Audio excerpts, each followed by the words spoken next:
Good evening, everybody, and welcome to today's session of Roznama, the daily newspaper analysis.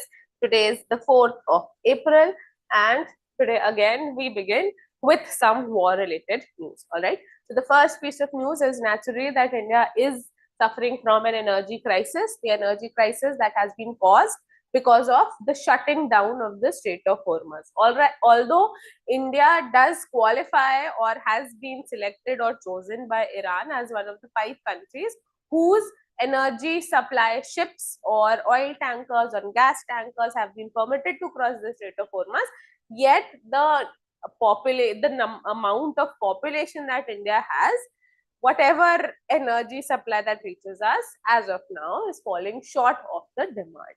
So India is naturally looking for other sources, and one of the sources is now Russia, and Russia has assured India of steady oil and LNG supply. All right. Okay. Then next, and a very significant piece of news is that India has commissioned, the Indian Navy has commissioned INS Aridhaman, and INS Aridhaman is a nuclear submarine. All right. And this is India's third nuclear submarine. The first one was in 2016 and it was INS Arihan, and the second one was in 2024, it was INS Arighat, and now INS Aridhaman becomes the third nuclear power submarine in India. All right, now nuclear power submarine is this particular warship, something that operates from inside the water, and it can launch nuclear missiles from underneath the water surface. Okay. All right. Then this is India's third nuclear submarine. So naturally, it results in India's better nuclear capabilities and strengthens India's entire defense capabilities and system. All right.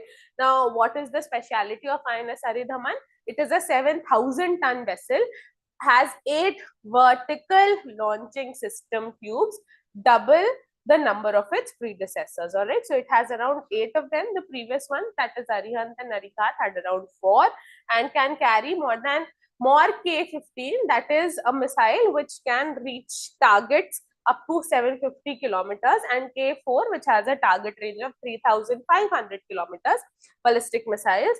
It is powered by advanced reactors which can keep it submerged for longer durations. Submerged for longer durations meaning that it is also a vessel, it is also sort of mode of transportation, and it also requires energy. It has to come outside on the surface for continuous refueling, but now with advanced reactor capabilities, it can remain within water for a large number of time, and it is a 4th submarine of Arihant class that is currently being under construction. So this is the 3rd one, and we already have a 4th one which is under construction. All right. Then other than that, the defense minister in Visakhapatnam also flagged off INS Taragiri, and INS Taragiri is a guided missile stealth frigate. All right. Frigates are such high-powered defense vessels which can tackle much advanced missiles and other sorts of targeting weapons. Okay. All right, and this is an indigenously built stealth frigate. This naturally aids India's entire vision of Atmanirbharta in defense capabilities. All right, now yesterday also we had seen that India's defense exports for the last financial year from 25 to 26 rose to about 62%.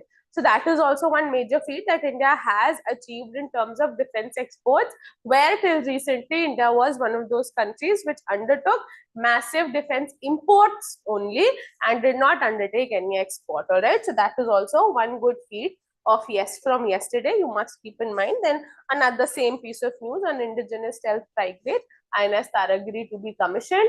All right, then for the past 3-4 days we've been seeing in the news that in the parliament, the government is considering and undertaking debates on delimitation. The delimitation which is set to take place in the country in 2028 after we get the census data.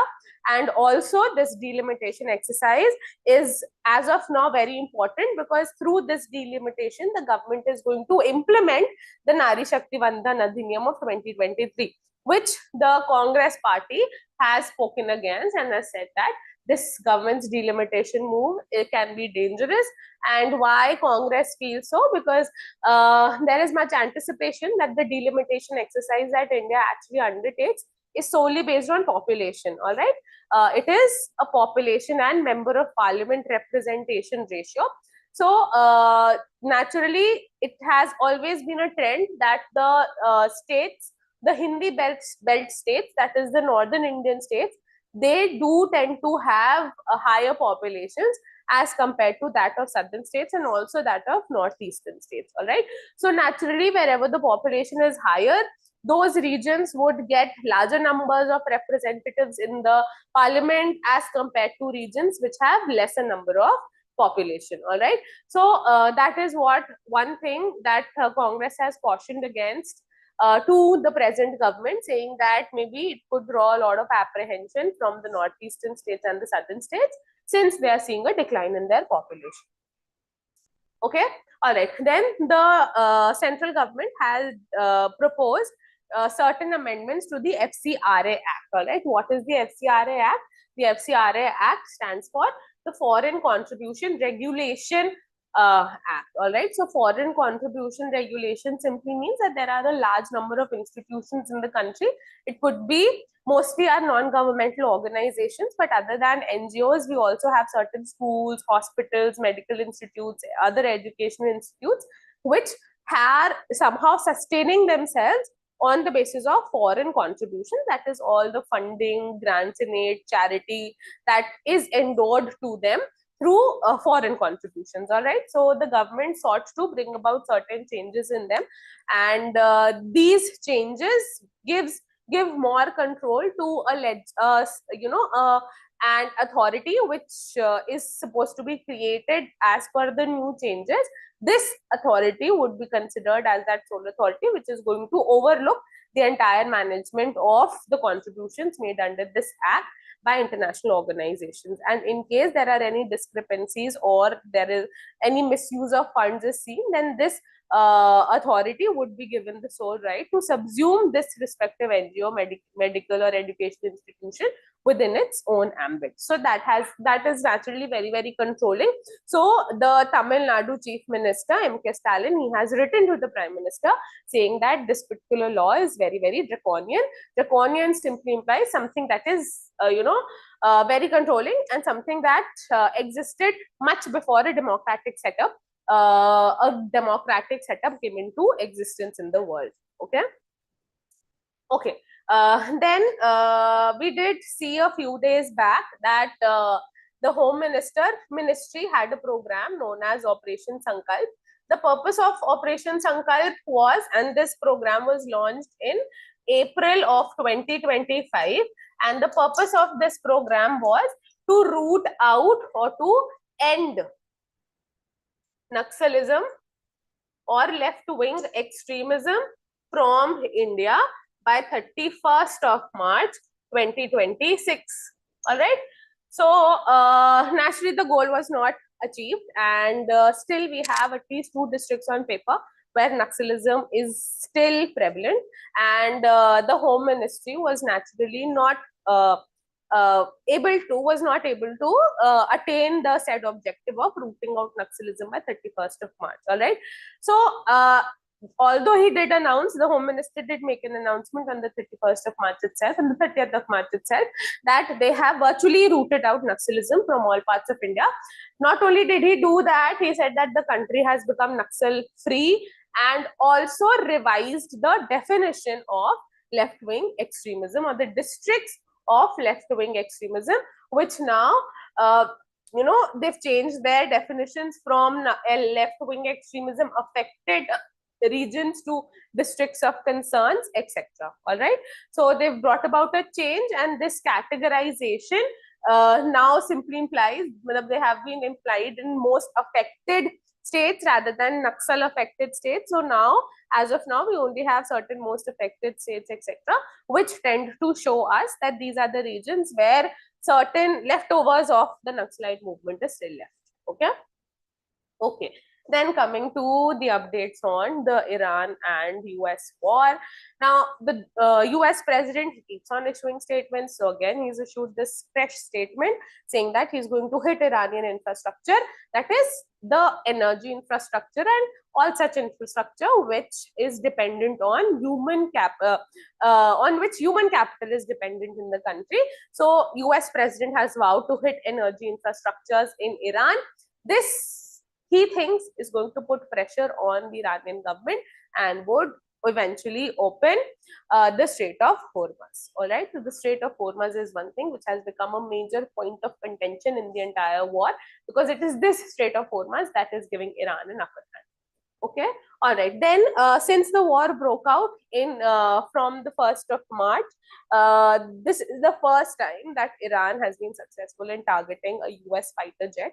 This fighter jet was struck, and the name of the fighter jet was F-15E. It was a two-seater fighter jet. One person was the one who would fly the jet, and the other was the one who would launch weapons and missiles from the fighter jet. So this particular fighter jet was shot down. It got hit, fell down on the ground, basically crashed, although one person has been rescued. Now, nobody knows that whether it was the missile person who was sitting at the back or the person who was riding or flying the jet that has been rescued. All right, so the same piece of news in another newspaper. Okay, then All India Muslim Personal Law Board, they've also issued a statement yesterday saying that they are going to challenge the UCC code of Gujarat. All right, so Gujarat became the second state in India to pass a uniform civil code. All right, the first state since independence, after independence was Uttarakhand, who also implemented a uniform civil code last year. And before that, since before independence, we had Goa, which was the first state to have a uniform civil code. UCC stands for Uniform Civil Code. The provision for having a uniform civil code has been made for in the Directive Principles of State Policy under Article 44 of the Constitution. All right, a uniform civil code simply implies that there wouldn't be any religious laws to govern the day-to-day civil cases pertaining to the people of the country or the citizens of the country. All right, so for example, the Muslims, they are their civil cases or their day-to-day cases, for example, divorce, marriage, inheritance, etc. That is all guided by the Sharia law, and we have other codified laws for other religious communities. So, as per the provisions of a uniform civil code, all people in the country would be governed by the same law with respect to their marriage, their divorce, etc. It would be same, the grounds would be same, the inheritance provisions would be same for everybody in the country because they are Indians, and they wouldn't be differentiated or demarcated on grounds of the religion to which they belong. The All India Muslim Personal Law Board, they have, however, said that this UCC provision goes against the secular spirit of the country and also goes against the basic fundamental rights to freedom of religion provided for under Article 25 and 26 of the Constitution. Okay, so they've said that they're not only going to challenge this Gujarat's UCC, but also they're going to challenge the Uttarakhand UCC provisions that have been implemented. All right, so long as we are on UCC, just please remember the chairperson of the draft committee. So chairperson of the UCC draft committee was retired Justice Ranjana Prakash Desai. She was the chairperson of the draft commission of the Uttarakhand UCC, and she is also the chairperson of the draft commission of the Gujarat UCC. Okay. All right, then coming to the editorials for today. The first one is on the FCRA amendments. All right. Now, this article is a very important one. Please make sure that you go through this article from the Hindu today, because it is this article which gives you all information pertaining to the changes that have been brought as per the provision. All right. Now, what is the new proposal proposed under the FCRA? All right. So, the FCRA, for the first thing that it does is it seeks to create a new designated authority. All right, it seeks to make the creation of a new designated authority. Acha, what is FCRA? Please remember the full form. Full forms are one thing that are asked as a must question in your exam. Okay, so Foreign Contribution Regulation Act is the full form of the of FCRA. All right. Now, this designated authority, this will undertake seizing, managing, and disposing of assets of organizations that lose their FCRA license. All right. So, if any such organization, be it medical, be it educational, etc., loses its FCRA license, then this designated authority can undertake disposing of their particular property. All right. It also has been undertaken. Basically, they believe that it has been undertaken, just to have a more or build a more centralizing control on such non-governmental organizations. All right. So it has drawn a lot of criticism because it says that there are a large number of educational medical institutions that are actually run effectively through making effective use of the contributions that are extended to them from foreign countries. And if due to any XYZ reason or the grounds that they have actually outlined for removing their FCRA accredited status, could actually result in doing away with such institutions which actually help in human capital development in the country. Okay, so do go through this one. This is an important article. Okay, now this is a very sweet, wonderful article which actually shows that that how everything that Donald Trump had envisioned with respect to the present war has actually gone to the bins. All right.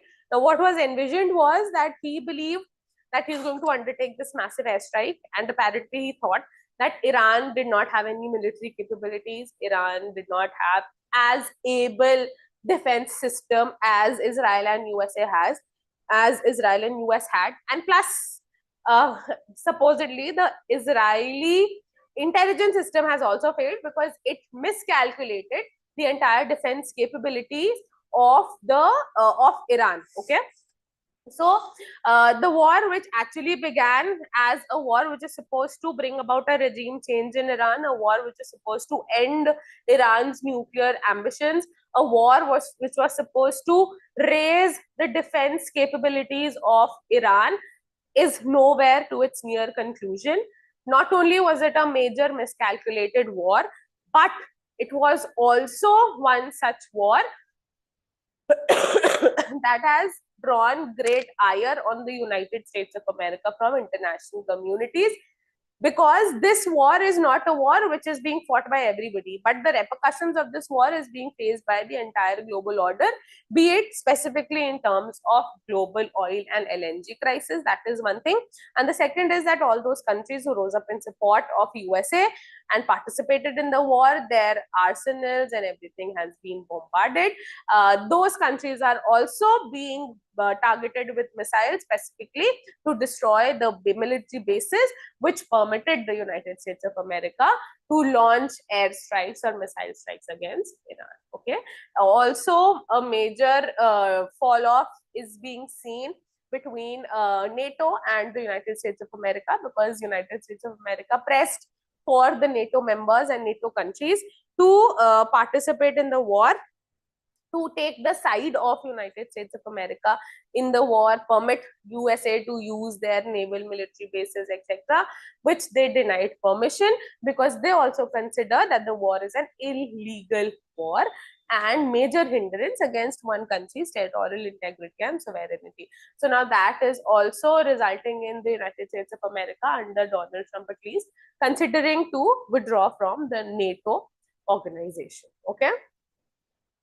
All right. Then the next article is on how US and China are, redeveloping their entire ties. Naturally, in the previous Donald Trump's tenure also, we did see that there was a major fall off in relations between China and US, although the previous tenure was marked by a lot of military, a lot of understanding into the fact that China and US are as of now opposing each other in terms of defense and military capabilities.